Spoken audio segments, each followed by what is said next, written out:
And we are live. Hello, everyone. This hour on Verbling, the next in my Business Basics series. This is the bi-weekly class where we look at all of the basic skills you need for a particular aspect of business. Today, it's going to be all about entrepreneurship. That's right, being a self-made man or woman. In this lesson, a self-made businessman talks about his decision to dramatically change his career path and the consequences it has on his life and on himself personally. You'll read and discuss this. There's a little article. And we're going to be doing different activities with the vocabulary today to get you used to it. Later in the week, on Wednesday, you're going to apply what you're learning toward writing your own CV, your own profile, and maybe trying to get investment in your own entrepreneurial idea. So we're going to take what we do today and we're going to apply it on Wednesday, which will be interesting. So that's a bit about the class. And let me get my name on the board. And we'll do a quick introduction and we will get started. There we go. That's me. So, first of all, who am I? I'm John Eric, your Verbling teacher for this hour. I'm an American teacher from New York, coming at you today from Lisbon, Portugal, to bring you this class. By the way, if you click on that link in the Verbling chat window, it'll take you to my profile page where you can click follow, and you'll be notified of all my upcoming group classes. You can also schedule a private tutoring class or package with me. I will work with you on a personalized learning plan to help you get to your goals as soon as possible. This is something we can't do in group classes. Group classes are for practice and fun. Private classes are all about overcoming a personal obstacle that's particular to you. So if you're interested, send me a little message in the chat window, the Verbling message window, and I'll find time for you in my schedule. Okay? So that's enough about me. All about entrepreneurship. Let's see who's out there. Mr. Jürgen, long time no see. Yes. How are you? I'm fine, thanks. How are you? Very good, very good. Mr. Sasha, how are you? Hello, I'm fine, thank you. How are you? Excellent. Very good, very good. Who else is out there? Ahmed. I kind of forgot how to say your name. Nice to see you again. Say your name so I can say it right. Ahmed. I can't do the H. The Arabic H is too difficult for me. Yeah. Ahmed. How's that? That's a bit. Is it okay? Yeah. What happened to you last class? You disappeared. Yeah, I have a problem with my connection. Oh, connection problems. Okay.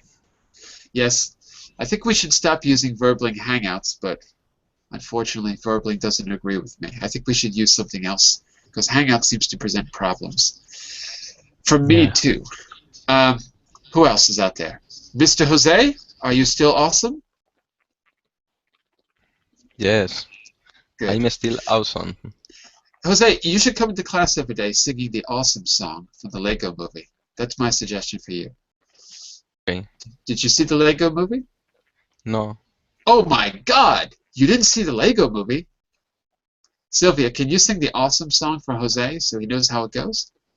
I never saw the Lego movies. You never saw the Lego movie? No. Oh, none of you saw the Lego movie? I can't believe it. Everything is awesome. No? Awesome. It's the awesome song. Google for it. The awesome song from the Lego movie. And also, welcome back, Mr. Wellington. Nice to see you again. Are you out there? Uh-oh, I don't hear Wellington. Yes. Oh, there he Yes. is. Okay, excellent. So, take a look at this, everyone. Let's see if I got the right thing open. There you go. The Art Doctor. I just have to say one thing about this article. I don't know why the article is called The Art Doctor. That's the only thing I'm not sure about. I've read it. It's interesting. You're going to learn a lot. If you can tell me why it's called The Art Doctor, you win the cookie. because I don't quite understand it. He's not a doctor. I'm not. I think I know what they're getting at, but I'm not sure. It's the title of the article, so I used it for the class. Who likes art? Wellington, are you into art? Yes, but I prefer music. You're more into music. Sorry? You're more into music. Yeah. Into means I like. I'm more into Music. music. So you're Yeah. more into music. Okay.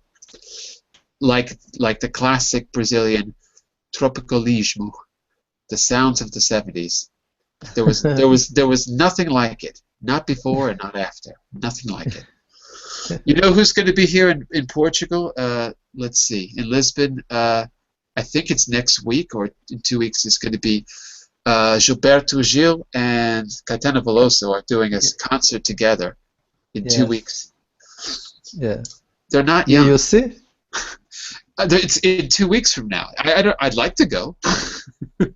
I don't know if I can afford it. I don't know. But Here the price is about something like $90. wow. The price here. It's probably going to be something similar. I don't know. But I guess it's going to be part of a festival. So maybe it'll be cheaper because you can kind of buy. Yeah, I don't know. But anyway, they're going to be here. They're still singing. How old is Caetano Veloso? He's got to be 70, right? Yes, I think he's buff. But he's still performing. Yes. Sylvia, tell me, what does that picture remind you of? You know about art. You're into art, aren't you? Yes. Yes. Are you more into art or are you more into engineering? More no art. More into art. Architecture. Yes. Tell me. I saw this before. It's a can, but I saw this draw different. Mm-hmm. I forgot who was, but yes, I saw this picture before. I bet Jorgen knows. Jorgen, who's famous for the sample? Yeah. Yeah. Remember his name, but I suddenly remembered. It's Andy Warhol. Yes. Andy. Mm-hmm. The guy who took portraiture, painting portraits, and turned it into something entirely different. Who basically kind of single-handedly invented pop art by painting everyday objects like this. This is not an Andy Warhol.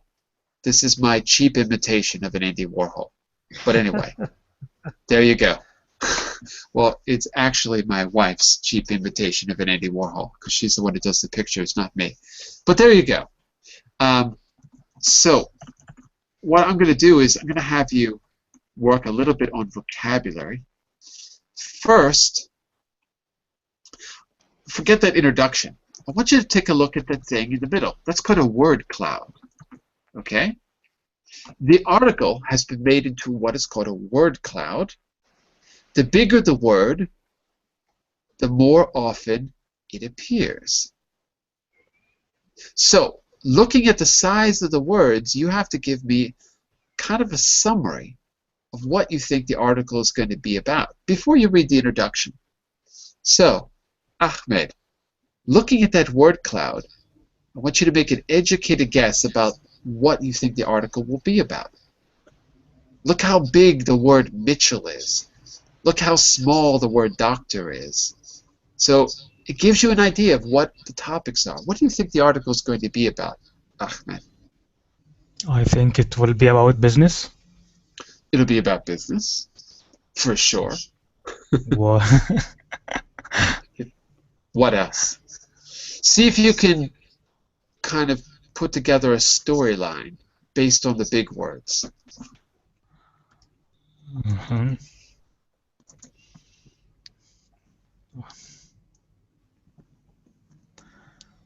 So also talk about work. Mm-hmm. So, whose business? Whose business is it? It's a type of work between two persons or two companies. Between two persons or two companies. Okay. And what word makes you think it's between two people or two companies? Is there a word in particular that jumps out at you? Yeah. For example, go ahead. Yeah. Give me an example. Well, for example, the word paintings is really big. The word Mitchell is really big. The word business is big. The word world is big. And then you've got some others like engineering, years, time, won, built, age. These are kind of medium sized, right? Okay. So if you're going to make a connection, what would you say between those words? If you're not sure, we'll call on someone else and then we'll come back to you in a second. Okay, pass it to another one, please. No problem. Sasha, take a look at those big words and those medium words and tell me what connections can you make to give an idea about what the article will probably be about. Remember, this is just a guess. Teacher, I've cheated. I've looked at already. Oh, you cheated. Exactly. Okay, so Sasha, let's do this. Let's take a medium word like gallery. See the word gallery on the left side? Yes. Yep. Okay. And I want you to connect gallery to one of the big words. See if you can make a connection between the two. Painting and art. Painting and art. Okay, so what's the connection there? Tell me the connection. You mean art galleries exist? What has that got to do with Mitchell, do you think? Mitchell, is it a name? It is a name. Maybe it's a person who is an artist, maybe. Okay, good. He painted. Very good. Maybe the connection is Mitchell's paintings end up in a gallery. If we're going to make a connection, Mitchell's paintings end up in a gallery. Okay? Yeah, maybe he's the artist. Okay. Jürgen. Yes. Want to make an educated guess using any medium word connected to any big word. Any medium word? There's the word like time, years. Yeah, exactly. Restoring, age, something built, years, time, and also gallery. I think it's about the history of Mitchell's art in terms of his gallery. Okay. And so also what taught and he has been taught, or what he has been taught, yeah? He has been taught in art, and he has built a gallery that lasted some years, and he has a great knowledge in this kind of work. Okay, very good. He had a job and worked as a dry cleaner as a young person. He started humbly. He has a passion. Yeah? He has a wife, and he has a son named Richmond, and I don't know. There are many words, and good guess. Very good guess. Richmond is probably the place, though. Yes, it's a town. But you're right. He does have a son. Okay, that's not a bad guess at all. You're going to find out that there's a slight difference, though, because Mitchell is not actually the artist. That's the only difference. But other than that, you're pretty close, Jürgen. Very close, actually. Okay, Sylvia, could you just read the little introduction before we start? At the top? Sylvia, right there. Sylvia's sleeping. Shh, Sylvia's sleeping. Jose, how about you? Yes. Okay. Sylvia's feeding her dog. She'll be back. The article is about a British man from an underprivileged and uneducated background who drastically changed his career path 38 years ago. The article tells us about his background and gives us some information about how he has become a successful self-made businessman. Good. It tells us about his business philosophy and allows us to form a mental picture of the kind of man he is and what motivates him. Okay, very good, very good. Are there any words in that introduction that you don't understand, class? For example, underprivileged. Is that clear? Underprivileged. What's another way to say underprivileged? What would you say? Wellington, for example. What's another way to say underprivileged? A simpler way. Um, poor. Poor. Precisely. Underprivileged means poor. That's all it means. The privilege is the privilege of having money or whatever opportunities come with money. Okay, very good. There's an expression in this paragraph that Jose just read that means the same as entrepreneur. There's an expression that means the same as entrepreneur. Did anyone catch what it is? Yes. What is it? Self-made businessman. Self-made, exactly. Self-made business person or businessman. So, entrepreneur is the word that you'll often hear, and a synonym for that is self-made. Self-made business person. Very good. Already two great vocabulary words for you to hang on to. Okay. So now we have a general idea about the article by making some links in the word cloud.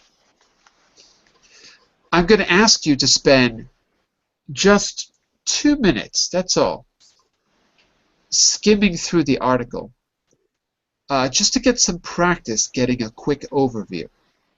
And I want you to see if you can answer any or all of these questions. For example, what was Robert Mitchell's first proper job? Where were the machines in the dry cleaning company made? What does he do now? Where does he live? Who does he work with? What does he do in his spare time? In order to skim, first, I think I can put the article on the screen. I can't put both pages. Yeah, I can't put both pages at a time. But I'll give you the link. There it is in the chat window. And skimming means you're probably just going to read the first sentence of each paragraph to locate where the information probably is and see if you can then catch it according to the question. So you're going to skim through this, skim through that. Okay? Okay. So you might want to open that in your own screen. I'm going to keep the questions on the screen, and I'm going to give everyone 2 minutes to do the skimming. And remember, this is still an educated guess. Okay, you're not going to read everything, just to get a more clear idea of what's going on in the text. Okay, so your 2 minutes starts now. 2 minutes. Start skimming, everyone.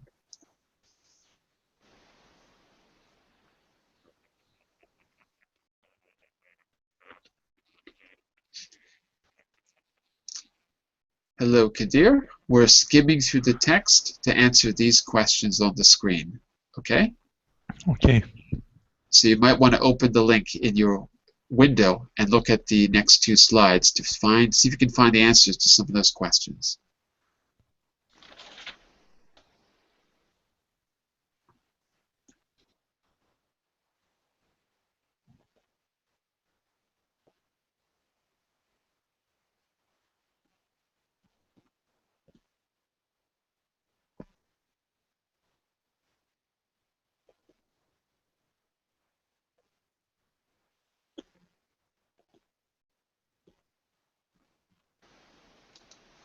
Okay, everyone, 1 more minute to skim. 1 more minute.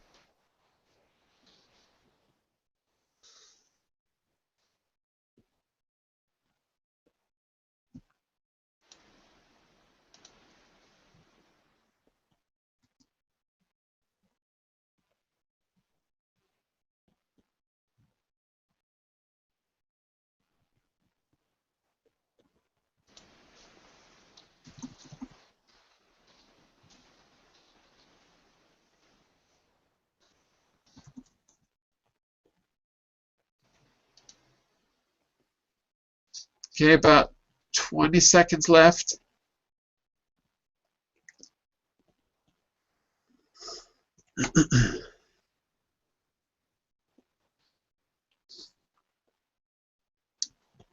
5 seconds.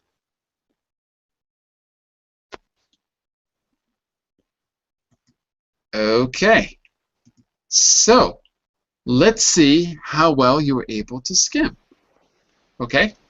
Remember, skimming means you have just a general idea by reading the first, possibly the last sentence of each paragraph to get a quick overview of the text. It's extremely important to do this when it's not your native language. You need to get the big picture first. So, question number 1. What was Robert Mitchell's first proper job? Who's got it? Me. Go for it. Selling Christmas cards. Selling Christmas cards. Oh, interesting. Is Actually, it okay? I have a different answer, but I think you're right. He did say something about selling Christmas cards. Does anyone have a different answer? I have a different answer for that. Did anyone get a different answer? In a factory. Doing what? In a factory. Factory. Yeah. I don't remember what he did. My answer was because he had other jobs, but his first proper job wasn't he an electrician at some point? In paragraph 3, after Okay. yeah, Jose, read the first sentence of paragraph 3. Can you see it? Yes. Can you read it for us? After entering the working world as an electrician, and at 16, electrician. That's right. So this was like his first real job. So when he was 9 years old, he did Christmas cards. Okay. But his first proper job, like where he's really paid and respected and respected and all that. Yeah, I'd say that. Okay. Okay, very good, very good. Okay, take a look at this. Number 2. Where were the machines in the dry cleaning company made? Oh, this one's a little tricky. This is kind of important for the article. First of all, go ahead. Yeah, go for it. Yes, I think they were made in Germany. Correct. They were made in Germany. And where is Robert Mitchell located? Is he in Germany? I think he's somewhere in the United States. Possibly. He's definitely in an English-speaking country. Okay, we'll find out in just a minute. So it's quite significant that the guy is he's pretty old now. So he lived through World War II. And it's quite interesting that he learned to work with and master German-made machines, that they were using these German-made machines. Kind of interesting, actually, considering what was going on at the time when he was that age. So he was a little bit older when he started working, but when he was a kid, right, that was World War II. So interesting. Maybe ironic, I don't know. Question number 3. What does he do now? Oil painting? Oil painting. Do we all agree? I believe he also gives talks. Okay, very good. He absolutely does give talks. And Jose, he is absolutely not a painter. Okay. He's not a painter. Do you know what he really is? Yeah, he is giving talks. Yeah, not just that though.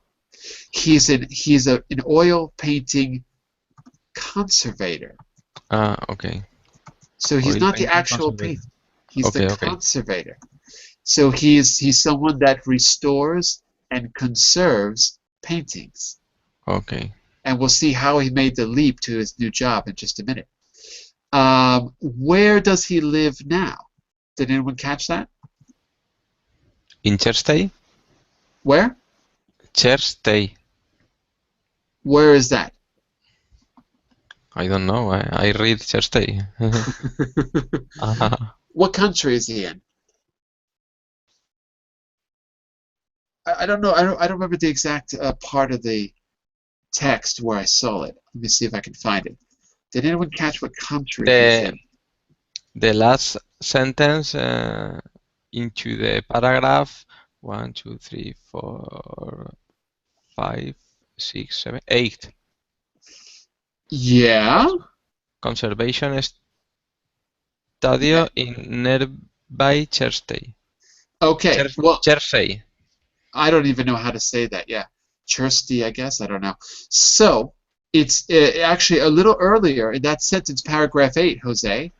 It says Mitchell owns a gallery in Addleston, Surrey. Surrey is a town in the UK. Okay. So he's in England. Surrey. Okay. Surrey, and these other places are little villages, I guess. Okay, so he's in England. Who does he work with? I don't know if you caught that. Who does he work with? With his son? Or no? That's true. That's true. He's got a 40-year-old son. That's true. And anyone else? I don't know. So he's got a 40-year-old son named Daryl, and he's got a wife named Vicky.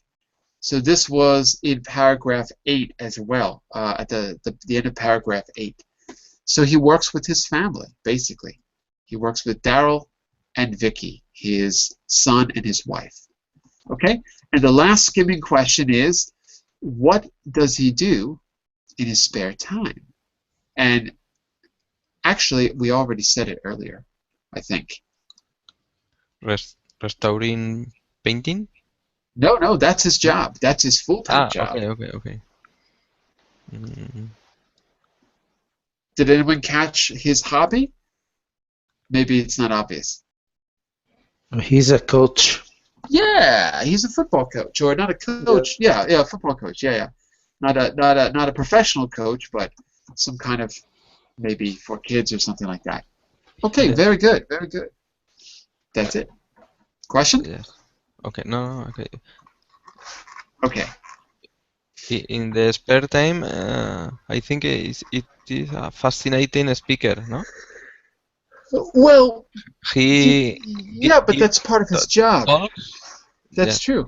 But it's so connected to his job. I would almost say that's his proper job. Part of his proper job. Okay. But yes, that is one of his activities.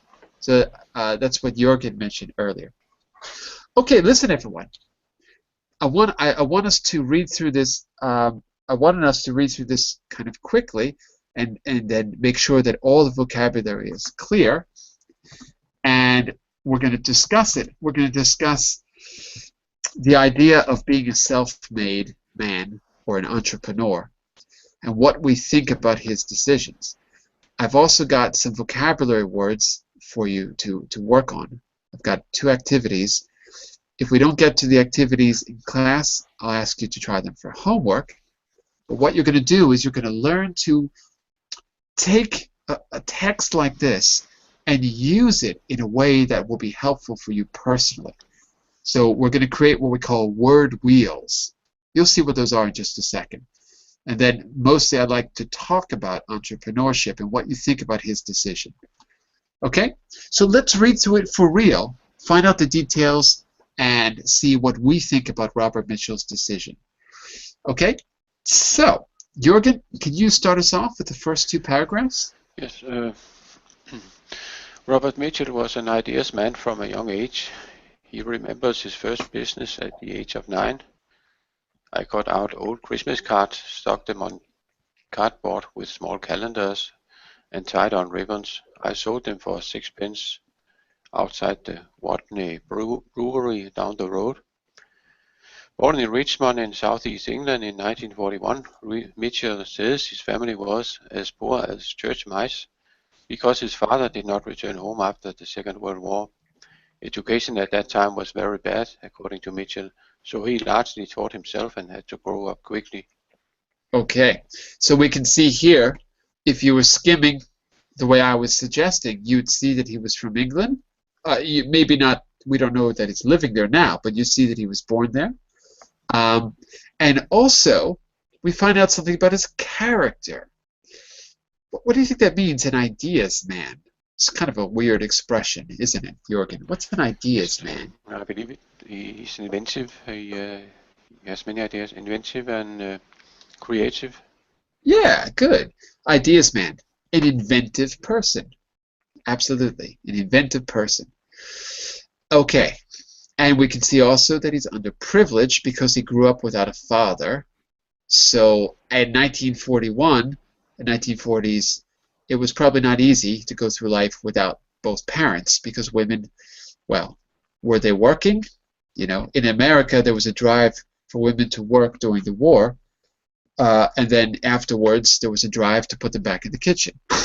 So it was probably pretty difficult. In fact, my grandparents, my parents, my mother had the same problem because my father died. Uh, so when she was born, he died in the 40s, 46, I think. Yeah, in the 40s. So my grandmother had to raise my mother and her two sons in the 40s without a husband, which was not easy, not at all. Um, okay, so we got a little bit of background. Jose, can you take the next two for us? Starting with the third paragraph. Okay. After entering the working world as an electrician at 16, Mitchell Mitchell?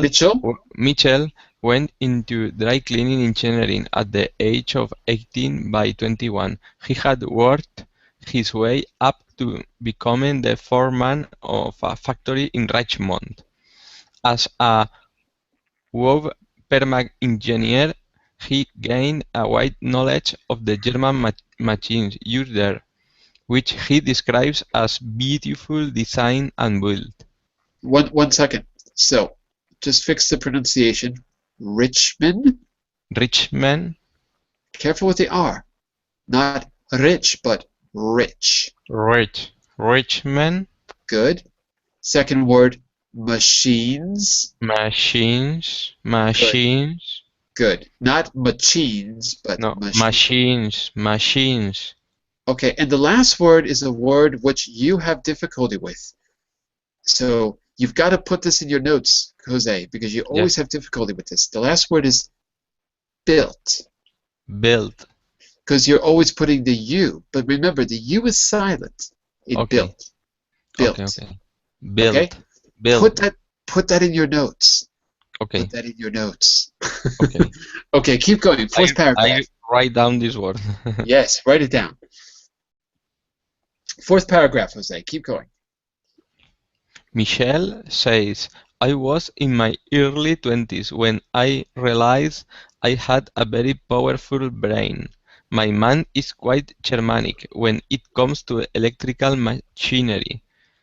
You had to understand the brain of the machine.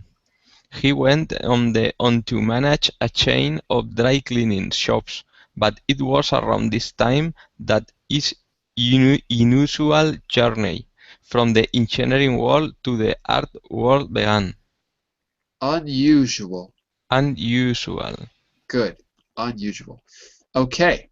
So now we see what he did, and now let's find out what he eventually ended up doing.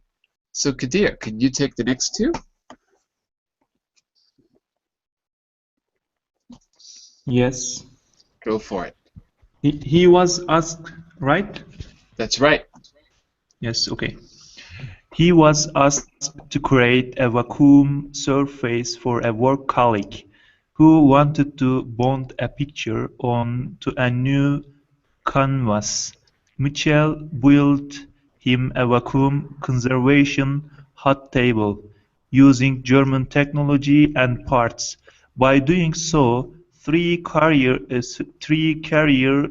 choices suddenly opened up to him. He had to decide between staying in dry cleaning engineering, where he was safe, building more conservation tables to sell, or using the conservation table to start restoring painting himself. Good. Let me just correct you on two words. Okay. Vacuum. Vacuum. Good. Before the U, there's always the sound Y. Vacuum. Vacuum. Oh, be careful. It's not wa. It's va. Vacuum. Good. Vacuum. Okay. Good. So you've got two words to practice. Vacuum surface and vacuum conservation hot table.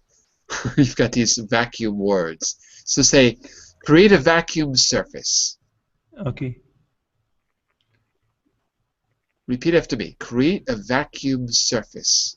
Create a vacuum surface. Good.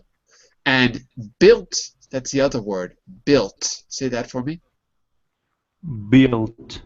Good. Remember, the U is silent. Imagine it's B-I-L-T. Built. Built. Good. So say that sentence again. Mitchell built him a vacuum conservation hot table. Yes. Mitchell built him a vacuum conservation hot table.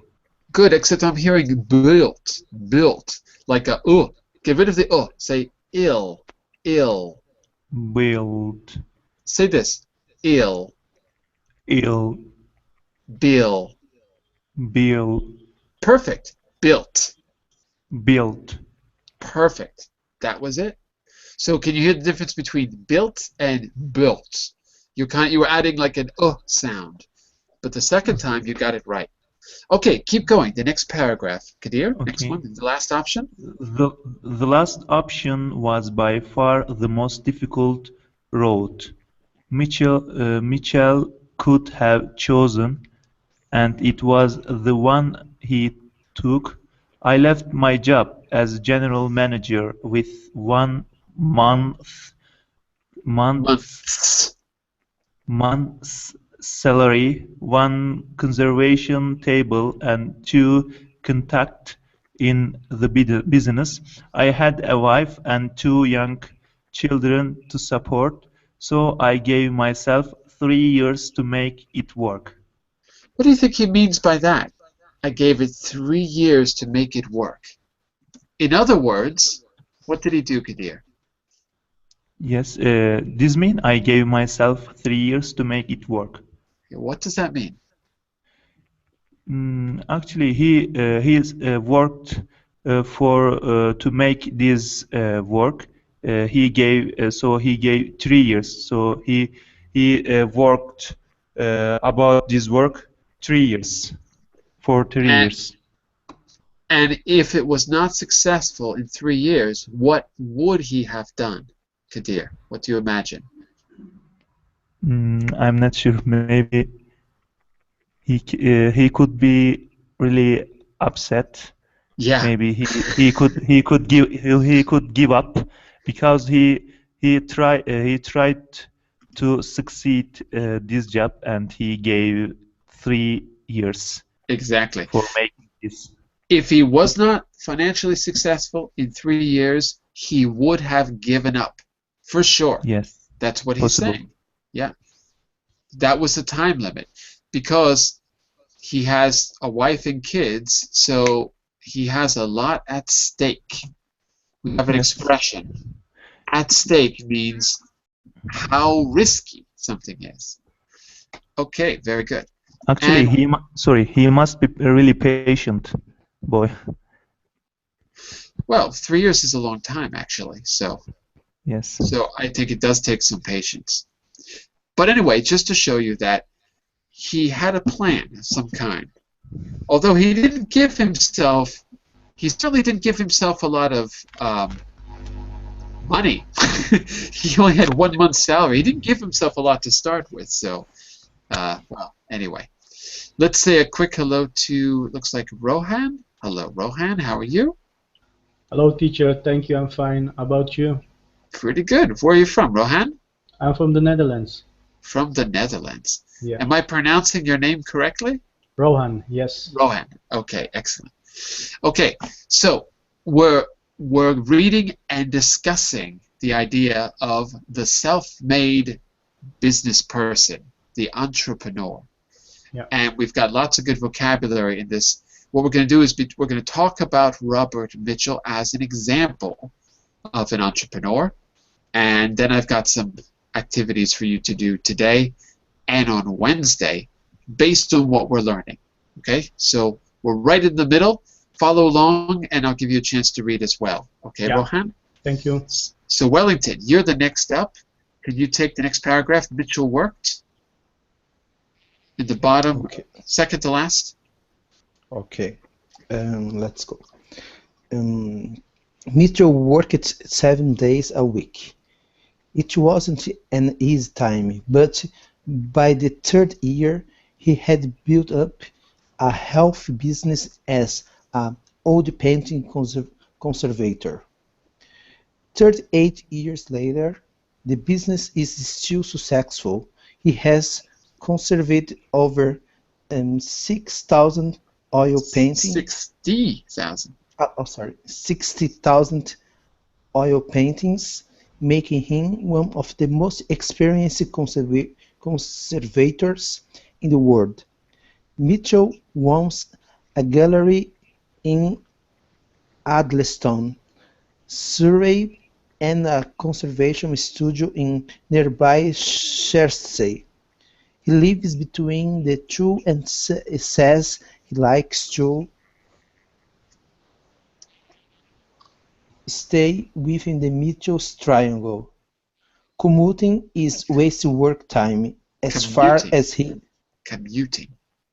commuting is wasted work time as far as he concerned. His son Daryl, 40, is his business partner, and Vicky, his wife, is his studio assistant. Okay, very good. So just be careful with the endings of the words. You're cutting off the endings. I don't know if you realize it. So for example, you'll say experience instead of experienced. Or you'll say, or you'll say 60 instead of 60. It's those little E's and those little EDs that I'm not hearing. So just that. Okay. And one word in particular was difficult. Successful. Successful. Be careful because you're putting a k. There's no k. You're saying success, but there's no success. Successful. Successful. Almost. So start with the first syllable. Suck. Suck. That's it. Cess. Success. Success. Successful. That's it. That's it. Thank When you speak fast, you're putting the k in a different syllable. But that's it. You got it now. Okay, very good. So, Wellington, was it worth the risk? Does it sound like it was worth the risk that he took? Yes, yes, of course. Absolutely. Not only did he not end up disappointing his wife and kids, they are his employees. So he got them all jobs. So it turned out pretty well. Wellington, do you think he took a big risk, or do you think that it was a reasonable risk, in your opinion? In my opinion, it was a big risk. Pretty big, huh? Yeah. Yeah. Would you have taken a risk like that? I am thinking about this. Yeah. I don't know. Very difficult. It's very difficult. I don't know. Yeah, in this time is. Yeah, maybe that's the point. At the time that he did it, maybe it was easier than now. That could be a good point. I don't know exactly the year that he did it, but well, if his kid is 40 now, and his kids were kids at the time, maybe 5, so he did it 35 years ago, probably. So yeah, I don't know. It's hard to say. 35 years ago is just about the time when the economy started getting bad in the Western world, when wages started to stagnate. So maybe he just made it in the door before it got difficult. Okay, well, let's finish it up. Rohan, why don't you read the next paragraph, the second one on this page, Finding Mitchell. Okay. Finding Mitchell in his gallery surrounded by 400 paintings One might think that he has always had an interest in art, but that is not the case. In fact, he describes art as something that happened to him. Since that event, Mitchell has gained a fine understanding of the subject, and restoring paintings is more than a job for him. It's a passion. I stop further damage so that paintings won't need restoring for another 200 years, if at all, he explains. He has taught himself to look at paintings in a different way and can immediately tell their age and condition. Excellent reading. Very good. Thank you. So, do you speak Dutch? Yeah, And you speak English? yes, and I speak Dari. And you speak what? Dari, that's like Farsi. Oh, right. Because I was going to say you do not have a Dutch accent in English at all. Okay. So you're Iranian? No, I was born in Afghanistan, but Right. I grew up in the Netherlands. When I Ah. came, when I was 4, we came to the Netherlands.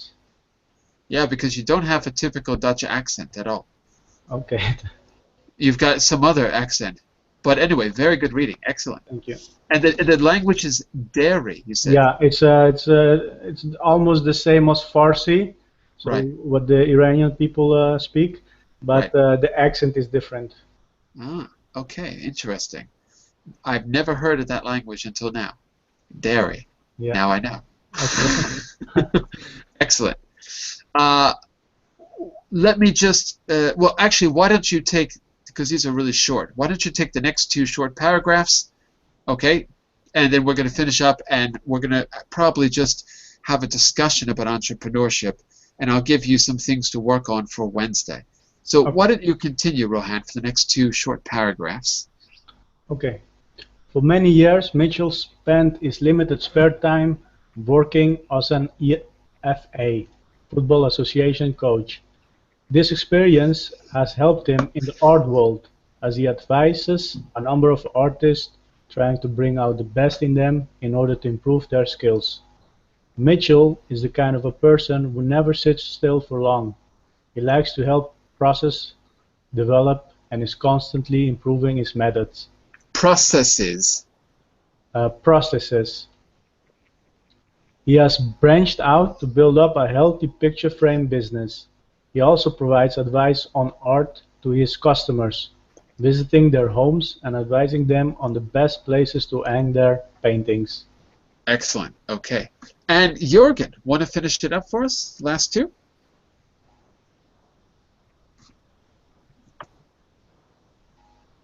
Uh-oh. Jürgen, are you out there? Uh-oh. Going once? Yes, Going I'm twice? here. Sorry. Oh, okay. Why don't you take the last 2 for us? The last 2 paragraphs. Yes, please. Mitchell's most recent business idea is giving talks for up to 30 people at the gallery.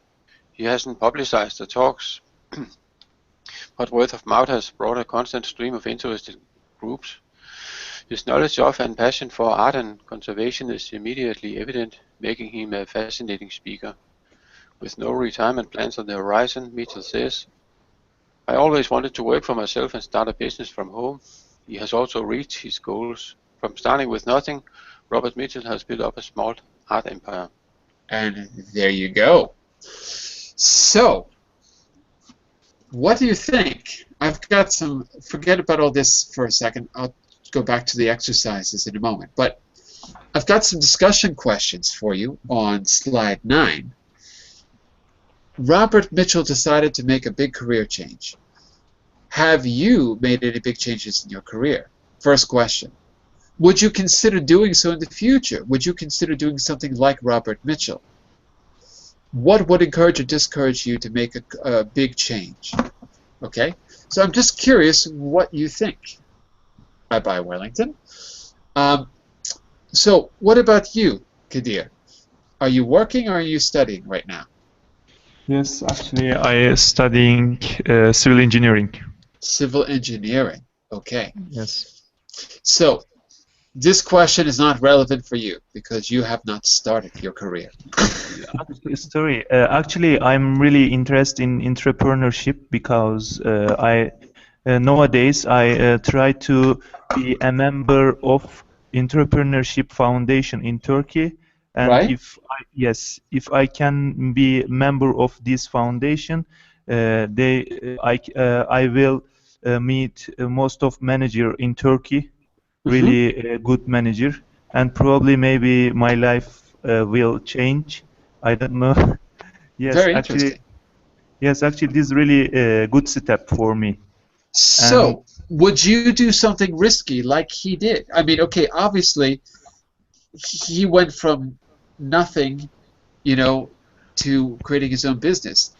Could you see yourself taking a risk like he did with yes, actually, one month of salary, no guarantees, having to feed a wife and kids?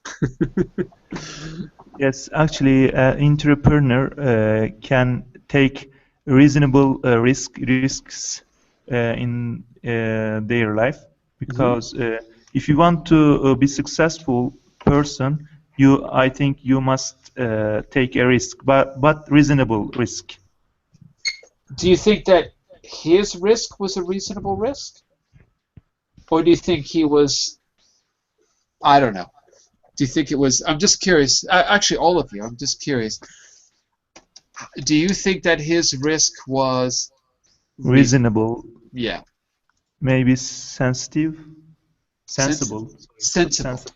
sensible. Okay. And Rohan, what do you think? Based on what you read, I don't know if you got the beginning. I didn't get the beginning, John. Okay. So we'll come back to you in a second. Yeah. Jürgen, could you Yes. could you just tell him the very beginning? How did Robert Mitchell start off? And then give us your opinion about how risky it was. He started up by making Christmas cards in a creative way and selling them, I believe. That's how he made money when he was 9. Yeah.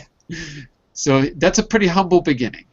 He also started working with dry cleaning machines from Germany. Right. So Rohan, he started off as basically a kind of a technician. He had no education, and he took a big risk that his knowledge of the dry cleaning machines would allow him to get into the restoration business of art. Now he's successful. He's probably a millionaire at this point, Yeah. actually, because he's got a really unique talent. Jürgen, how risky do you think that was? Very risky, or do you think it was reasonable? Well, it depends on how much money he invested, if he had, and also how old he was. Because if you're young and you do not invest much, then it's not a big deal. But if you're old and you invest all you have saved, so that it would be a big investment. So it depends. I don't know if you consider it a big investment. Well, he had nothing to invest, really. He had just enough to kind of he had some contacts and he got the equipment or some of the equipment. And I think that's all he didn't have any money. So he didn't have much on the line. Just his supporting his young family with a steady job. That's all he had Perhaps on the line. his name and reputation also. What? But perhaps his name and reputation also. But because Yeah, maybe. since he was unknown, it wouldn't be a big deal if he lost his face, or what you say. That's true. So, I mean, but I don't guess know. it all depends, what you invest. If it is a big risk, the risk is dependent upon how much you invest, what you have on the line, so to speak. Right. Well, I would say that he has divorce on the line because I just think, wow, his wife must really have been supportive to let him go and do that, or very subservient, one or the other. I don't know, but It also he should have a plan B, Yeah, they don't really talk about that. It No. doesn't sound like he had one. It sounds like he said, okay, the plan is I succeeded 3 years or I give up. And I guess plan B was going back to what he used to do, if anything. So sounds like by the way, good vocabulary. Have a plan B. Plan B means an alternative. Okay? Yes. Would you, Mr. Awesome, consider Okay. doing something like this? Go ahead. No, What, I what don't. what would encourage you to make a big change, Jose? What would encourage you to make a big Yes, change, to become an I, English I teacher think at Verbal? I think something that could encourage me could Mm-hmm. be when you work in a subject that you like to work with it. Mm-hmm. Because see, if you don't like the subject, no, nothing encourage me. Yeah, I understand. Yeah, but you know, but the problem there is, I mean, how are you going to make money at it? You know, there are a lot of Yeah. things I like to do, but fortunately, I really love languages, so this is Yes. a good job if you love languages. But uh, you know, if I wanted to be, I don't know, a forest ranger, I don't know if I could do that. I don't know how I could sustain myself. That was my passion. So I agree with you. If you like something, it'll give you energy. But the Yeah. question is, how can you sustain yourself, and where are the limits? So it sounds like Jürgen points out that there must be a plan B. You've got to have a backup plan. So that's also a good vocabulary word. Yes. Having a plan B. Whoops. I'm trying to write it in the chat window and it's stuck. There we go. Plan B. My vocabulary words are not writing in the chat window. But anyway, I'll put it there later. Rohan, what would encourage you to make a huge change, a huge career change? If I'm not happy in my current job and I'm still young, Mm-hmm. that would encourage me to first, of course, create a plan and uh, yeah, to just take the risk. And I can always return to this field where I'm working now. Mm-hmm. But if you never try, So it yeah. sounds like you have a safety net. You can go back to what you were doing. Yeah. Yeah, because I have my diplomas in my current job, I have the experience, and this job will never disappear from the earth. Mm. And I can always try something new, but I will only do it if I have a solid plan Right. and not just say, oh, I'm packing my bags, I'm going to America and live the American dream. Yeah, so. Yep. I did that, except I did it in Europe. You just moved And bags? no, I didn't pack any bags. I brought nothing with me. I just got on the plane and came to Europe. Oh. But I was planning on coming back. I just never did.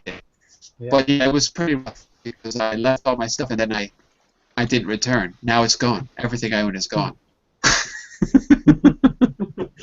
But it worked out. Here I am talking to all you. I'm still alive, more or less. All right, listen, everyone. We're going to stop here for a moment. Okay. But what I want you to do is this. You'll notice that I don't have the slides in front of me, but you'll notice that there are 3 activities you can try on your own. There's an article summary to test your knowledge of the article, if you like.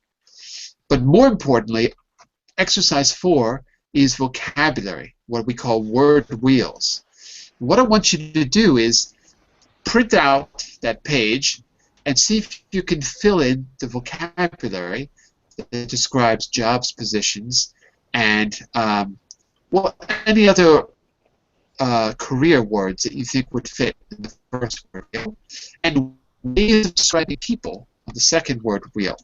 Obviously, the purpose here is not just to learn vocabulary for the article, but to give you a tool that you could apply to anything you read. That's really the goal here.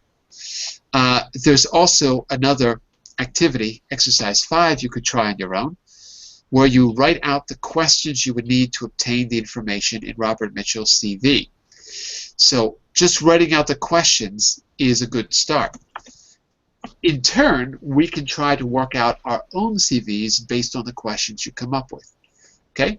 So on Wednesday, at the same hour, 11 GMT, come in with those 2 activities or those 3 activities done.